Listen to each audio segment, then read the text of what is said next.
ஆவணி மாத ராசி பலன்களை பார்க்க இருக்கிறோம். குறிப்பாக இந்த வீடியோவானது பார்த்தோம் அப்படின்னாக்கா கன்னிராசி அன்பர்களுக்கான வீடியோ. இந்த கன்னிராசி அன்பர்களுக்கு இந்த மாத கிரகங்களை ஆராயும் போது வருகின்ற ஆகஸ்ட் மாதம் 17ஆம் தேதியிலிருந்து 2025 செப்டம்பர் 16 தேதி காலகட்டம் வரலும் இந்த மாதமானது இருக்க போகுதுங்க. இந்த இடைப்பட்ட காலகட்டத்தில் நடக்கக்கூடிய நிகழ்வுகளை நம்ம துல்லியமாக சொல்ல இருக்கிறோம். அதில் பார்த்தோம் அப்படின்னாக்கா அவங்களோட ராசிநாதன் சொல்லக்கூடிய கிரகமானது ராசிக்கு 11ஆம் இடத்துல உட்காந்துருக்கார். 12ஆம் இடத்துல சூரியன் கேது இணைவுகளும் தொடர்ச்சியாக பார்த்தீங்கன்னா கொடை யோகத்தில் இந்த மாதம் உருவாகிறத பார்க்க முடியுதுங்க. கொடை யோகம்னா என்ன அப்படின்னாக்கா தன்னோட ராசியில் ஒரு கிரகம் உட்காந்து மீத கிரகங்கள் எல்லாமே வரிசைப்படியாக தனக்கு ராசிக்கு 12, 11, 10, 9, 8, 7ன்ற மாதிரி அனைத்தும் ஆர்டராக இருந்தது அப்படின்னாக்கா அது கொடை யோகம் அப்படின்றதுங்க. அது இந்த அமைப்புகளில் இந்த மாத காலகட்டம் உங்களுக்கு உருவாகிறதுனால இந்த கொடை யோகம் என்ன செய்யும் அப்படின்னாக்கா பேர் புகழ் கௌரவத்தை கொடுக்கக்கூடிய ஒரு காலகட்டங்கள். வெகு நாட்களாக ஏதோ நினைச்சு எதிர்பார்த்து காத்திருந்த ஒரு செயல்கள் இந்த மாதத்தில் நடைபெறும். நீங்கள் இந்த பொறுப்புகளுக்கு நாம் தகுதி இல்லாத ஒரு நபர்களாக இருந்தாலும் இந்த சமுதாயத்தில் உள்ள மக்கள் பார்த்தீங்கன்னாக்கா இந்த துறைக்கு நீங்கள் தான் பொருத்தமானவங்கன்ற மாதிரி அந்த துறையில் போய் உட்கார வச்சு அழகு பார்க்கக்கூடிய ஒரு காலகட்டம் உருவாகும். அப்போ இந்த நேர காலகட்டத்தில் அரசாங்கத்தில் பணிபுரியக்கூடிய நபர்களுக்கு பதவி உயர்வுகள் கிடைக்கலாம். அரசாங்க உத்தியோகத்துக்காக காத்திருக்கக்கூடிய நபர்களுக்கு உங்களுக்கு வீட்டை தேடி வாய்ப்புகள் கிடைக்கக்கூடிய காலகட்டம் உருவாகும். அதே போல என்னைக்கோ செய்த உதவிகளுக்கு பாராட்டுகள் கிடைக்கக்கூடிய காலகட்டம் உருவாகும். திடீர் அதிர்ஷ்டங்கள், திடீர் பண உறவுகள் ஏற்படக்கூடிய காலகட்டமாக இந்த மாதங்கள் வந்துட்டு இருக்குங்க. உண்மையாக சொல்ல போனால் இந்த கன்னிராசி என்பவர்கள் எப்பொழுதுமே விட்டு கொடுத்து போகக்கூடிய நபர்கள், எதையுமே எதிர்பார்த்து வாழக்கூடிய நபர்கள் கிடையாது. மற்றவர்களுக்காக வாழக்கூடிய நபர்களாக இருப்பாங்க. எதையும் நாளைக்கு வேணும்னு ஆசைப்பட மாட்டாங்க. இன்றைய நாட்கள் இனிமையாக கொண்டுட்டு போகணும்னு ஆசைப்படக்கூடிய நபர்கள். அப்படிப்பட்ட இந்த கன்னிராசி என்பவர்களுக்கு நட்பு வட்டாரங்கள் அதிகரிக்கக்கூடிய நபர்களாக இருப்பாங்க. அப்போ இப்படிப்பட்ட இந்த நபர்களுக்கு கடந்த காலகட்டங்கள் அந்த அளவுக்கு சோதனை மிகுந்த காலகட்டமாக தான் இருந்தது, கடந்த ஒரு 2 வருட காலகட்டங்கள். ஆனால் இந்த நேர காலகட்டத்திலிருந்து ஒரு வளர்ச்சிக்கான ஒரு காலகட்டங்கள் தொடர ஆரம்பிச்சிருச்சு. அப்போ உங்களோட ராசிநாதன் ராசிக்கு 11ஆம் இடத்தில் லாபஸ்தானத்தில் இருக்கக்கூடிய காலகட்டத்தில் பொருளாதார அபிவிருத்திகளும் குடும்பத்தில் மன நிம்மதியும் மன சந்தோஷம் ஏற்படக்கூடிய காலகட்டங்கள். வெகு நாட்களாக தடைபட்டிருந்த ஒரு சில காரியங்கள் கண்முன்னே நடக்கிறத பார்க்க முடியும். தொழில் அமைப்புகளில் பிரச்சனை இந்த நபர்கள் நிரந்தரமான உத்தியோகம் அமையக்கூடிய காலகட்டங்கள். வெளிநாடுகள் 12ஆம் இடத்துல சூரியன் கேது இணைவு இருக்கிறதால வெளிநாடு வெளி மாநிலம் தொடர்புடைய வேலை வாய்ப்பில் இருக்கக்கூடிய நபர்களுக்கு அந்த நாட்டு குடியுரிமை வாங்கி அங்கே பெயர் புகழ் கௌரவத்தை அனுபவிக்கக்கூடிய காலகட்டம் உருவாகும்.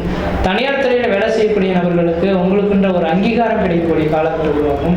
புதன் தான் வாணிபம், அதாவது வியாபாரத்தை குறிக்கக்கூடிய கிரகமே புதன் பகவான். உங்கள் ராசிநாதனே வரதுனால வியாபாரத்துறையில் இருக்கக்கூடிய நபர்களுக்கு திடீர்னு வியாபாரம் வளர்ச்சி அடையிறதை பார்க்க முடியும். ஒரு வருடத்தில் எடுக்கக்கூடிய அந்த வியாபார வளர்ச்சிகள் ஒரு மாதத்தில் எடுக்கக்கூடிய ஒரு காலகட்டங்களாக இந்த மாதம் உருவாகும். அதேபோல் 4ஆம் அதிபதியான சொந்த வீட்டை பார்க்கக்கூடிய யோகங்கள் உருவாகிறதுனால வீடுமனை வாசல் வண்டி வாகன யோகங்கள் வாங்கக்கூடிய யோகங்கள் உருவாகும். ஏன்னா 4ஆம் இடம் வீடுமனை வாசல் வண்டி வாகன யோகங்கள் உருவாகும். இப்போ திருமணம் ஆகாத நபர்களுக்கு திருமண வாய்ப்புகளும் குழந்தை பேர் இல்லாத நபர்களுக்கு குழந்தை பேர் உருவாகக்கூடிய காலகட்டமாகவும் இந்த மாத காலகட்டங்களானது உங்களுக்கு இருந்துட்டு பார்க்க முடியுது. படிக்கக்கூடிய மாணவ செல்வங்களுக்கு கல்வியில் வளர்ச்சி அடையக்கூடிய ஒரு காலகட்டங்களாக இருந்துட்டு இருக்கிறத பார்க்க முடியுங்க. 6ஆம் அதிபதியான சனி பகவான் இந்த நேர காலங்களில் வக்ரம் பெறதுனால எதிரிகள் எத்தனை பேர் இருந்தாலும் உங்களை விட்டு விலகி ஓடக்கூடிய காலகட்டம் உருவாகும். எதிரி தொல்லைகள் நீங்கி பெருமூச்சு விடக்கூடிய ஒரு காலகட்டங்களாக இந்த நேரம் வந்துட்டு இருக்கு. பொருளாதாரத்தில் பின்தங்கிய நபர்கள் எல்லாமே இந்த நேரத்தில் பொருளாதார அபிவிருத்திகள் பெறக்கூடிய காலகட்டமாகவும் உடல் ஆரோக்கியம் சிறந்து விளங்கக்கூடிய ஒரு மாத காலகட்டமாகவும் இந்த மாதம் வந்துட்டு இருக்கு. அப்போ எனக்கு தெரிஞ்சளவு இந்த மாத காலகட்டங்களானது உங்களுக்கு ஒரு அதிர்ஷ்டம் நிறைந்த காலகட்டங்கள், கொடையோகத்தில் இருக்கக்கூடிய காலகட்டங்கள், எதிரிகளில் வெல்லக்கூடிய காலகட்டங்கள், புதிய பதவிகளும் பொறுப்புகளும் தேடி வரக்கூடிய காலகட்டங்கள், திருமணம் ஆகாத நபர்கள் திருமண வாய்ப்புகள் கூடி வருது, குழந்தை பேரே இல்லைன்னு சொல்ல காத்திருக்கக்கூடிய நபர்கள் குழந்தை பேர் உருவாகக்கூடிய காலகட்டம் உருவாகுது. இந்த மாதிரி ஏதோ ஒரு விஷயத்தில் ஒரு நல்ல ஒரு காரியங்கள் இந்த மாதத்தில் நடக்க போகுது.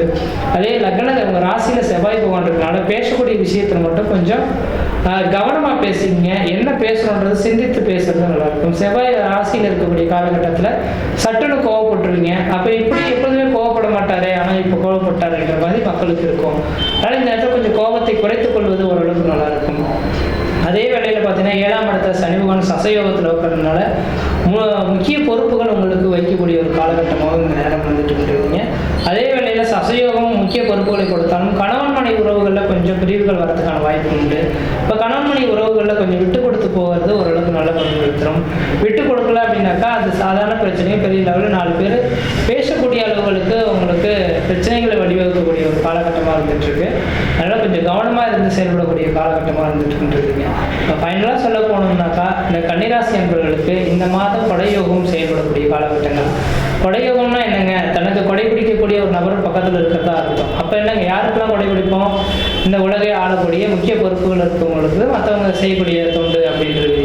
அப்படிப்பட்ட இந்த யோகம் இந்த நேரத்தில் இருக்கனால இந்த மாத காலகட்டத்தை செவ்வனை செயல்படுத்திங்கனாக்கா வாழ்க்கையில் வளர்ச்சி பெறக்கூடிய காலகட்டம் உருவாகும். குடும்பத்தில் சுபகாரியங்கள் செய்வதற்கும் சுப நிகழ்ச்சி செய்வதற்கும் வீடு மனை வாசல் வாங்குவதற்கும் வீடு மனை வாசல் கட்டுவதற்கும் குடிபெயர்த்துக்கும் குலதெய்வத்துக்கு செய்ய வேண்டிய சடங்குகள் செய்யறதுக்கும் இது ஒரு உன்னதமான காலகட்டமாக இருக்குது. இந்த மாத காலகட்டம் சரியாக பயன்படுத்துங்க. வாழ்க்கையில் வெற்றி பெறது சிறப்பாக இருக்கும். இந்த மாத காலகட்டத்தில் நீங்கள் வழிபடக்கூடிய தெய்வம் இது அப்படின்னாக்கா பிள்ளையார்பட்டி விநாயகர் கோயிலை வழிபாடு செய்வதன் மூலமாக இந்த மாத காலகட்டமானது உங்களுக்கு பண வருவாய்களும் மன நிம்மதி பெருமிச்சு விடக்கூடிய காலகட்டமாக இருக்கும். முயற்சி எடுத்து பாருங்கள், கண்டிப்பாக வெற்றி